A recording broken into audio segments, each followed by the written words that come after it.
Ain't going Now live, are you? we're live on Face or on YouTube. We're live right now. I have to. Dan can edit it how he wants, but whatever. Okay, so we haven't did this in a while. Um, Hi, All I'm right, Amanda. Go ahead. You go first. I'm Ronnie. I'm a grateful believer in Jesus Christ, walking in recovery from self. I'm Amanda. I'm a great believer in Jesus, and I am healing from drugs, alcohol, physical and mental abuse, and codependency. Today we're going to talk about moral. Last week we kind of talked about getting a sponsor. Leading into this, and why we were talking about sponsorship so much is because we're going to talk about moral, and then we're going to talk about inventory because it's month 4, which is self-examination and doing inventory. So, with that being said, I'll give my little tidbit on what I know morals about and what moral is to me and how it helped doing, learning about moral for my inventory. Moral is just being honest with yourself. Like before you make this list and before you do a self inventory, I feel like you have to be ready to be honest with yourself. And trust God and trust God to get you through this and know He is with you through it. That was big things I had to know before doing my self examination. Also, take the time to do it. You got to take the time. This is not something you're going to write in 10, 15 minutes and think you're hunky dory. Well, at least for me, it wasn't. I had to put a lot of thought into it. I had to, look in the mirror, like I said. And when I went to a meeting, they were talking about Michael Jackson, the song Mirror or something. And for me, I remember listening to a Little Wayne song called Mirror, but I guess he in the song he like thanks Michael Jackson for his song Mirror. So I would like if you're into music and music helps you figure things out, um, Little Wayne has a little bit of cussing. I don't know about the Michael Jackson one. Does it, Ronnie? The Michael Jackson one doesn't, but I think Okay. Little Wayne Maybe does. we should steer to the Michael Jackson one then. But for me, I listen to the Lil Wayne version, but the Michael Jackson one doesn't have cussing in it. Um, but that was the song that helped me. Because I had became this person that I couldn't even look in the mirror and I didn't want to look in the mirror and I didn't like what I saw. So, learning to be honest with yourself, when you go back, don't sugarcoat anything. And, honesty is key here. And to make the list, that's what I wrote for moral. That it's honesty, all about honesty. With that, I'll pass. Um, yeah, inventory is our whole. Okay, what? It Talk depends about on your. moral first. Yeah, it's the moral part is the definition of recovery. Okay. Okay, I'm trying. Recovery means becoming a better person, okay? And now that I have morals today, I have something I believe in, and how do I carry that out? How do I live, okay? Now, my experience, okay? I got sober and I thank God for my sobriety, but he wasn't done there yet. Okay. I wanted to keep certain things, of my sinful nature. This is why I need God in my life. I'm not a perfect Christian. I have to surrender to him every day because I can no longer work on my will. Now, my morals is believing in doing the next right thing, like, in my sinful nature, I would hit up, like, doing the wrong thing. Like, I talked about this a long time ago. I went to Kroger's, and it was during my first Thanksgiving sober, and this is how God is changing my life. I walked a mile back to my car to put the groceries up. Then I went to go put the card in because that's what I do. And being a follower of Christ, it seems little, but I do the next right thing. And I've never, believe it or not, I didn't know the difference between, I just knew the wrong way to go. And it took me almost to my death. But I found a 12 pack of pop in the cart for me. And I looked down. My first reaction, which is I believe your first reaction for the longest time is not on you. That is on your sinful nature. It is how you respond to the second thought. And I looked around and I said, "Oh, I got a free 12 pack of pop," which I would have normally did. But what did I do? I have morals now. I can look myself in the mirror and say I did the right thing, and little things like that. I didn't realize that I felt guilty about an addiction, but it just went on the back burner. So what did I do? I went right back into the store, carried the 12 pack of pop, knowing that they probably wouldn't report it because it's 12 pack of pop.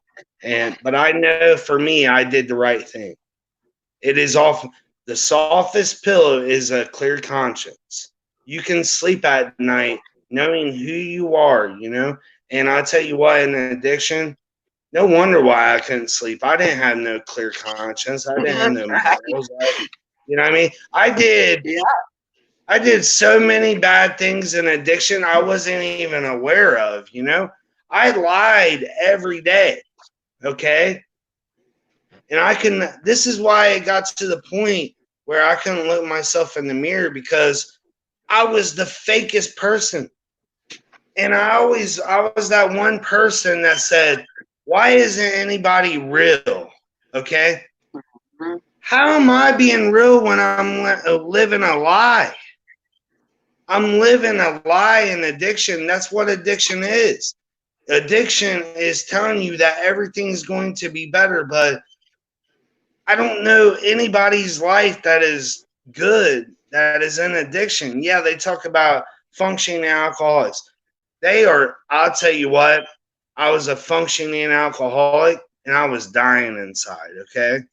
You know, because I had those chains of addiction on me. And morals,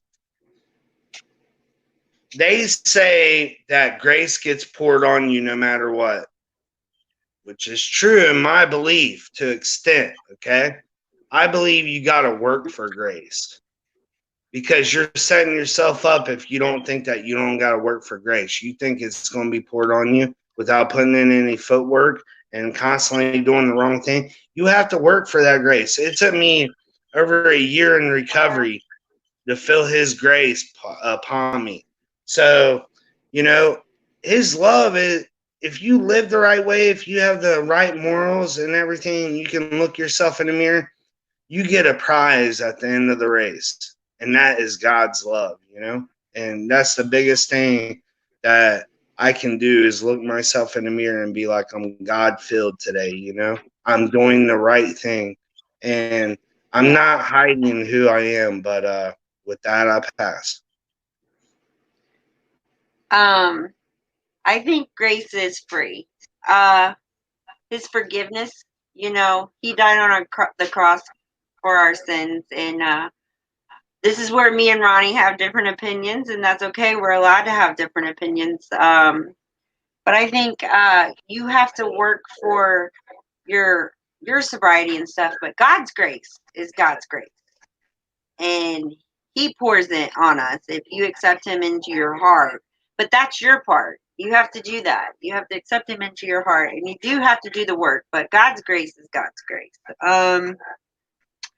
On the inventory part, I feel I kind of talked about it a little bit, but just to get a little more in depth, I like highly suggest, this is a suggestion, take it as you will. Do not do your inventory without at least some accountability. I wouldn't do it without a sponsor, but if you don't have one yet, I at least wouldn't do it without accountability. Because I know I did some pretty messed up stuff in my addiction. And, like if you heard my testimony, I did drugs 6 months into my pregnancy. And, that was something that, Satan had a grip on me, that he was just whispering that in my ear all the time. And for me to be honest with myself about that, and I had to, write that down and everything. But that's some pretty dark stuff. And, stealing from my family, robbing my friends' family, my friends, anybody and everybody I could, those are some pretty dark things that you don't want to look at. You don't. But when you're at the bottom of your bottom, sometimes where else you got to go but up, right? So I just stress, because you did good things in your life too, you know? So with accountability and sponsor, they kind of even that balance out for you. So while you're thinking about all this, they can kind of keep you here. They can keep you level. So you don't get so dark that you end up relapsing or whatever. Um, Something else I said before was take the time. I'm going to repeat that as well. This is not something you can do in 10, 15, 20 minutes. And, I looked over things by myself, and then I would call somebody if I needed to call them, or, I had a sponsor. So I met my sponsor 3 weeks in a row for like an hour each day because we couldn't meet every day. We met once a week. But in that hour, we got pretty in depth with things. And it helped having that person there for me because they could be like, I did these things too. You're not alone. You know, it makes you not feel so different because a lot of times we think we're so unique. And I mean, we're unique in our own ways, but when it comes to this kind of stuff, it helps you. Like, when I was in my addiction, I did things like this too. And it doesn't make it okay, but it makes it a little easier to admit and understand for me. Something else I wrote down is after making the list, we had to confess it to ourselves, God, and someone we trust, No more shame, guilt, pain, or blaming others. Can't blame others in this. That's another thing I got out of doing my inventory. And I don't know about you, Ronnie, but when I wrote my inventory, I saw my part in everything. That was really hard, seeing my part in everything. Even in my abusive relationship, I had to be accountable for some things I could have did different, or I know I was a victim or whatever, but like I ignored every warning sign because Amanda wanted to, be in control, and I thought I could change things or make things this way or that way, and I couldn't, and I wanted to think that anyway. So I had to admit my part. And yeah. So in doing that though, in doing this inventory, I feel like I could completely learn my lesson. Like, yes, we went through these things and I'm not stuck there anymore. I've learned my lesson. I've let it go. I've given it to God and I'm moving on with my life. And I feel like that's why it's a big part is to learn and move forward and to ask forgiveness. And it's a whole part of this new life and new, my life in Christ, finding my identity in Christ and surrendering again. I feel like that's going to come up throughout every step because I feel you have to surrender and even in this process in a way because I have to trust in him to get me through it. I have to trust in God to get me through this because I feel without praying and asking him to show me, because that's another thing. When I did my inventory, I prayed for God to show me because some things, because there was so much stuff, I could get so far and then I'd get stuck there. And then I'd have to pray, like, show me what else I need to know or show me. And just having that trust that he's in control and I'm not in control. And so that's my feelings on inventory. What, you got anything else to add to that, or? Yeah, I mean, inventory you pretty much, it's still there. It's still in your memory. You have to go through your inventory of all the damage you caused. And I say that you caused in your addiction, and it's like Amanda talked about, it's the hardest thing to look at yourself and see that you was the problem. And I believe that was my bottom in addiction was I was the problem. I had to remove the problem. It's hard to look at ourselves. That's why it goes back. Morals and inventory almost go back to together. You're the problem in addiction. I know we're supposed to be using I statements, but it's nobody's fault. You know. Now there's some things before addiction that happen out of our hands. But we want to escape whatever was happening before addiction. And doing an inventory, you got to get through it. You got to go through it to get through it, pretty much. And all the pain you cause, you have to go through it. You have to feel that pain.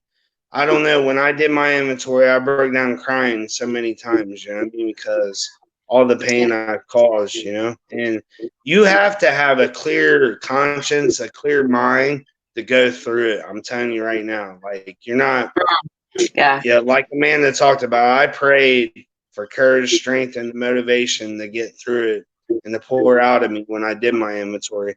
But get enough courage to go through it, and instead of getting bitter over everything and feeling sorry for myself, I got better. I realized that what I did wrong, and promptly admit I did wrong in my addiction. My addiction, nothing good came from it. All them good times that I thought I was having was false pretense. That is no way to live. That is no way to live where you think that you're going to conquer the day because you're feeling that numbness in you. I'm telling you what, you're stronger than you think. And you will get through this inventory. And like Amanda was talking about, you got to, I don't know. A lot of people go through step studies and they try to work through their inventory, you know what I mean, with like just a step study. I don't believe in that.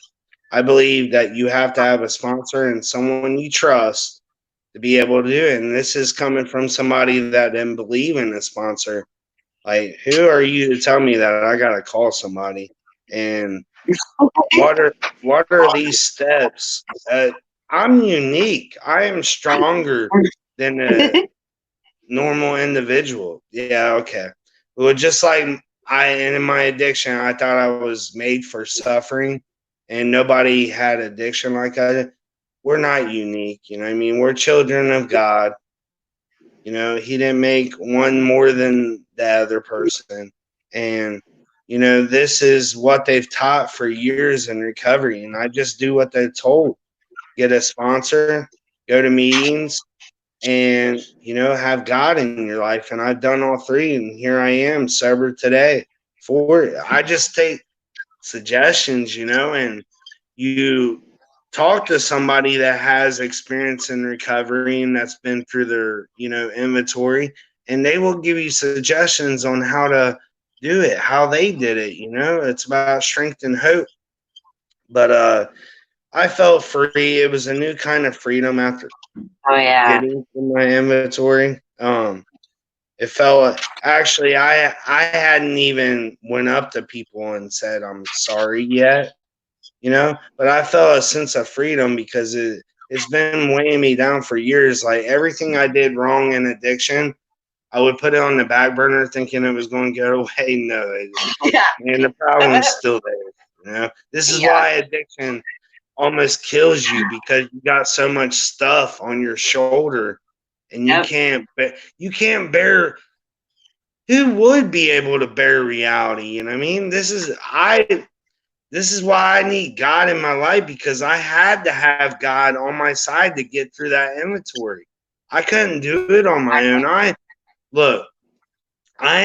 will admit I'm a weak individual mentally, so weak. This is why I need God in my life. And He has restored my sanity and made me a strong person, mentally. I can actually, if someone walked up to me and said, "Do you want some drugs today?"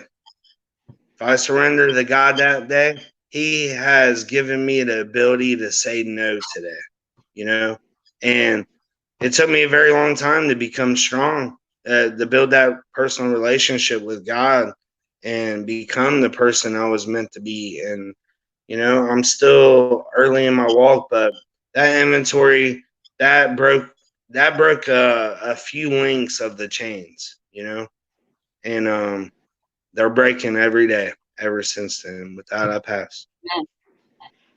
Something that I just read out of my Bible was start accepting God's forgiveness. Um, during my inventory, I like had no problem forgiving everybody else or asking for forgiveness to everybody else, but my biggest for me was forgiving myself. Once I seen that I was the problem, forgiving myself for all that stuff. And there was a Lecrae song, "This Thorn in My Chest." I don't know if you've heard of it, Ronnie. Uh, but it's a really good song. I don't know if that's the name of it, but it goes, "This thorn in my chest is the only thing I have left." And so to me, because like music speaks to me and it helps, it's therapy and it helps me figure things out. And when I heard this song and I was, slowly but surely doing my inventory and I heard this song and I think I was leaving New Hope from a meeting one night and this song came on and I just had like this complete meltdown because it was like, man, this is it. This is the last thing I have like left that's holding me back from living this new free life. And it was that I needed to forgive myself. In order to move on, I needed to forgive myself. So, and accept God's forgiveness. Because if, He can forgive me, why can't I forgive myself? You know? And that's what came to my mind that night in the car. And it was, it was so freeing, but it was so crazy. It's like that one little thing of just forgiving yourself and why it was so hard to do that. And I'm really hard on myself. And, I still am to this day. Like I try to do things right, and when something goes wrong, I still struggle with being okay with that and moving on. Like when I do a lesson or a plan or something, and if something messes up, and it's my fault, I still struggle with that sometimes. Yes, it's easier, but that was one of my biggest triggers was forgiving myself and so in my inventory, I had to accept God's forgiveness, which made it easier for me to forgive myself because knowing that He can forgive me made it a lot easier. Because remember, I was the problem to begin with. So that was something that helped me a lot. Was accepting God's forgiveness, and that comes with His grace and His mercy and His love. You know, it all starts with His love, knowing that He loves us, and then He pours His grace on us, and then His mercy. And as Christians, it's I find it for me sometimes a hard time. Like we want to be more like Christ, and His love and His forgiveness and His mercy is everything, and His grace, and we try to pour that into other people. And so, just knowing those things, accepting those things from Him, has freed me to start my new life and finding my identity in Him and getting through this list because I feel like 4 and 5, is it 6 2? I can't even remember what 6 is right now, but I know 4 and 5 were a tough time for me. And I tell people that, I'm very honest when it comes to helping people in recovery because I don't want to sugarcoat anything. I don't want them to get a false pretense of what recovery is. No, it's not easy at first. It sucks. It sucks bad at first. I hated it sometimes. I hated every second of it, but I knew I couldn't go back to where I was because I was going to die. I was going to die. I was going to go to jail, or I was going to end up in a crazy house. So I had to get through this stuff. And it's really hard, but with God on your side and praying through this stuff and having accountability and having a sponsor, you can do it. And once you get through the hard stuff, the really, really hard stuff. Not saying that every day's, rainbows and sunshine, but it's a lot better than the every day being dark and ugly. I know that. And that's what I tell people. No, it's not easy at first. And yes, sometimes it sucks really bad, but it's worth it in the long run. So worth it. And being a Christian isn't easy, and being a good person isn't easy. But, and we all have bad days, but it's when the good outweighs the bad is when it's worth it. And overall, since I got sober and got through 4 and 5, and my life has been nothing but better. Yeah, I've had crappy days, but nothing like before. And I was sharing with Ronnie today, I was like, I haven't been able to share my crazy moments that I went through in a while with anybody. And we were talking about some pretty crazy stuff today that I've done. And I was sharing that with Ronnie, and it reminded me of where I was at. It's like playing that tape backwards. And it's not going back there and getting stuck there, because I was like, I wasn't having using dreams, but I was like missing my old environment, like being in St. Louis. And it wasn't bad, but it was weird. And I was like, I'm wondering why I'm feeling this way. But after talking about it, I feel a little better. So just get through these steps, guys. If you haven't started, start them, because they made them for a reason. And they all come from the Bible. So if you want to work them through AA, work them through AA. You want to work them through NA, work them through NA. But if you want to work them through CR, work them through CR. But get through these steps. And I'm telling you, like statistically, I think we have a higher chance of staying sober if we get through them. I don't really like statistics, but for those who do. But with that, I think I'm done rambling. Are you done, Ron? guys, you just get through it like Amanda was talking about, and my mistakes don't define me anymore because I've been through it. I've been the steps have erased everything I was in addiction. Yeah, it's a new sense of freedom. It's like Jesus carried that cross for us to get through the inventory. Everything that we did in addiction, he carried that cross for that, and it became too heavy for us to carry it. That's why God is there. God will get you through it. Just if you don't have a sponsor right now, get one as soon as possible. Trust me, I know it's hard. And I know it's hard to have the courage to ask.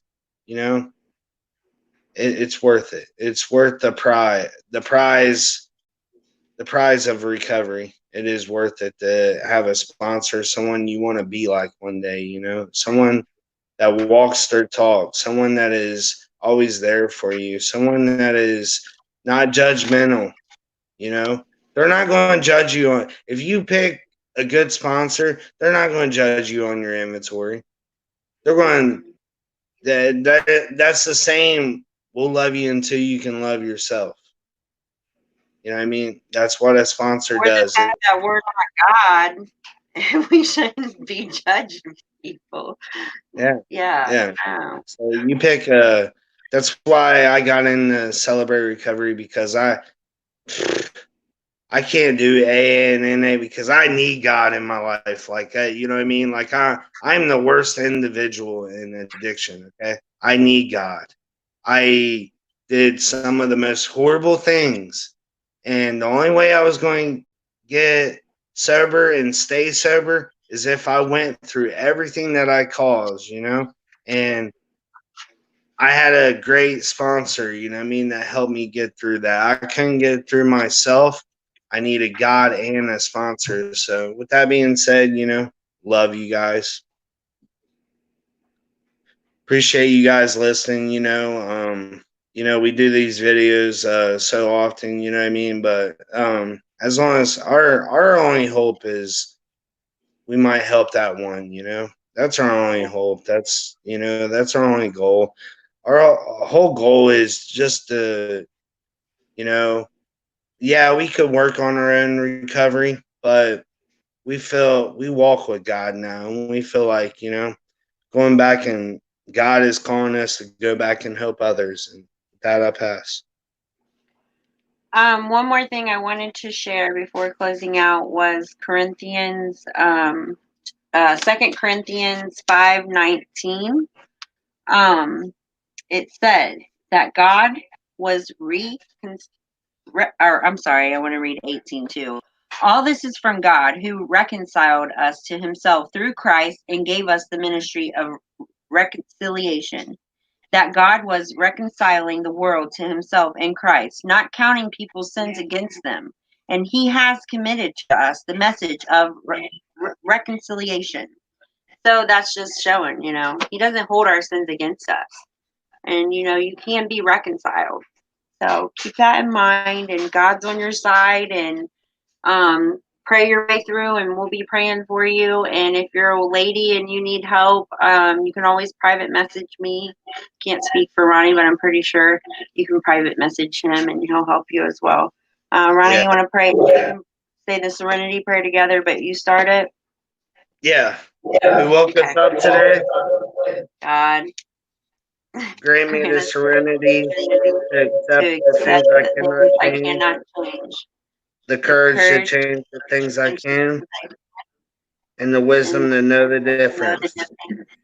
Living one day at a time, enjoying one moment at a time, accepting hardship as a pathway to peace, taking as Jesus did this sinful world as it is, not as I would have it, trusting that you would make all things right if I surrender to your will, so I may be reasonably happy in this life and supremely happy with you forever in the next. Amen. All right. Well, have a blessed guys. day. Have a great Bye. day.